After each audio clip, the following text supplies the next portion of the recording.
Chapter 7, The House by the Sea. Sorry, I'm having some major hair trouble today. It's very clean and it's like not staying where I want it to. I need a haircut desperately. As you guys can tell, it's very long. But anyway, let's talk about Number the Stars. So chapter 7. Remember, they're in a new location. They've just made it to the seaside to Uncle Henrik's house. So let's find out what's happening at the house by the sea. Chapter 7. Oh, Anna-Marie, Ellen said with awe in her voice. It's beautiful. Anna-Marie looked around and nodded her head in agreement. The house and the meadows that surrounded it were so much a part of her childhood, a part of her life, that she didn't often look at them with fresh eyes. But now she did, seeing Ellen's pleasure. And it was true. They were beautiful. The little red-roofed farmhouse was very old, its chimney crooked, and even the small shuttered windows tilted at angles. A bird's nest, wispy with straw, was half hidden in the corner where the roof met the wall above a bedroom window. Nearby, a gnarled tree was still speckled with a few apples, now long past ripe. Mama and Kirsty had gone inside, but Anna-Marie and Ellen ran across the high-grassed meadow through the late wildflowers. From nowhere, a gray kitten appeared and ran beside them, pouncing here and there upon imagined mice, pausing to lick its paws, and then darting off again. It pretended to ignore the girls, but looked back often to be certain that they were still there, apparently pleased to have playmates. The meadow ended at the sea, and the gray water licked there at damp brown grass flattened by the wind and bordered by smooth, heavy stones. "I've never been this close to the sea," Ellen said. "Of course you have. You've been to the harbor in Copenhagen 1,000,000 times. Ellen laughed. "I mean the real sea, the way it is here. Open like this. A whole world of water." Anna-Marie shook her head in amazement. To live in Denmark, a country surrounded by water, and never to have stood at its edge? "Your parents are really city people, aren't they?" Ellen nodded. "My mother is afraid of the ocean," she said, laughing. "She says it is too big for her, and too cold." The girls sat on a rock and took off their shoes and socks. They tiptoed to get across the damp stones and let the water touch their feet. It was cold. They giggled and stepped back. Anna-Marie leaned down and picked up a brown leaf that floated back and forth with the movement of the water. "Look," she said, "this leaf may have come from a tree in Sweden. It could have blown from a tree into the sea and floated all the way across. See over there," she said, pointing. "See the land? Way across there? That's Sweden." Ellen cupped one hand over her eyes and looked across the water at the misty shoreline that was another country. "It's not so very far," she said. "Maybe," Anna-Marie suggested. Standing over there are two girls just our age, looking across and saying, "That's Denmark." They squinted into the hazy distance, as if they might see Swedish children standing there and looking back. But it was too far. They saw only the hazy strip of land and two small boats bobbing up and down in the gray ruffles of separating water. "I wonder if one of those is your Uncle Henrik's boat," Ellen said. "Maybe. I can't tell. They're too far away." "Uncle Henrik's boat is named the Ingeborg," she told Ellen, "for Mama." Ellen looked around.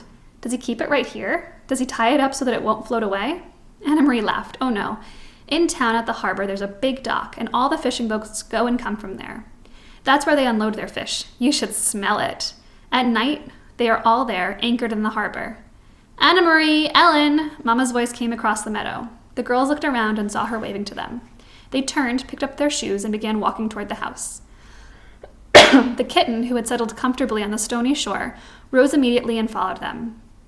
"I took Ellen down to show her the sea," Anna-Marie explained when they reached the place where Mama waded. "She'd never been that close before.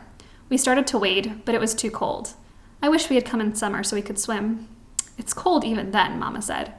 She looked around. "You didn't see anyone, did you? You didn't talk to anyone?" Anna-Marie shook her head. "Just the kitten." Ellen had picked it up, and it lay purring in her arms as she stroked its small head and talked to it softly. "I meant to warn you. You must stay away from people while we are here." "But there's no one around here," Anna-Marie reminded her. "Even so, if you see anyone at all, even someone you know, one of Henrik's friends, it is better if you come in the house. It is too difficult, maybe even dangerous, to explain who Ellen is." Ellen looked up and bit her lip. "There aren't soldiers here too?" she asked. Mama sighed. "I'm afraid there are soldiers everywhere, and especially now. This is a bad time. Come in and help me fix supper. Henrik will be home soon. Watch the step there, it's loose. Do you know what I've done? I found enough apples for applesauce. Even though there is no sugar, the apples are sweet. Henrik will bring home some fish, and there is wood for the fire, so tonight we will be warm and well fed." "It is not a bad time then," Anna-Marie told her. "Not if there is applesauce." Ellen kissed the kitten's head and let it leap from her arms to the ground.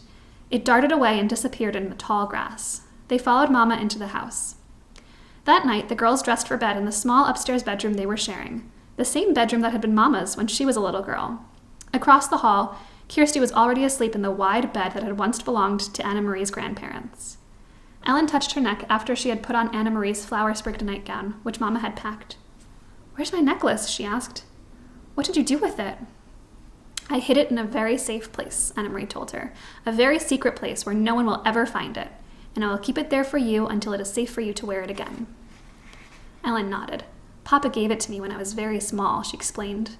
She sat down on the edge of the old bed and ran her fingers along the handmade quilt that covered it. The flowers and birds, faded now, had been stitched onto the quilts by Anna Marie's great-grandmother many years before. "I wish I knew where my parents are," Ellen said in a small voice as she outlined one of the appliqued birds with her finger. Anna Marie didn't have an answer for her. She patted Ellen's hand, and they sat together silently. Through the window, they could see a thin, round slice of moon appear through the clouds against the pale sky. The Scandinavian night was not very dark yet, though soon, when winter came, the night would be not only dark, but very long, night skies beginning in the late afternoon and lasting through morning. From downstairs, they could hear Mama's voice and Uncle Henrik's talking, catching up on news. Mama missed her brother when she hadn't seen him for a while, Anna Marie knew. They were very close.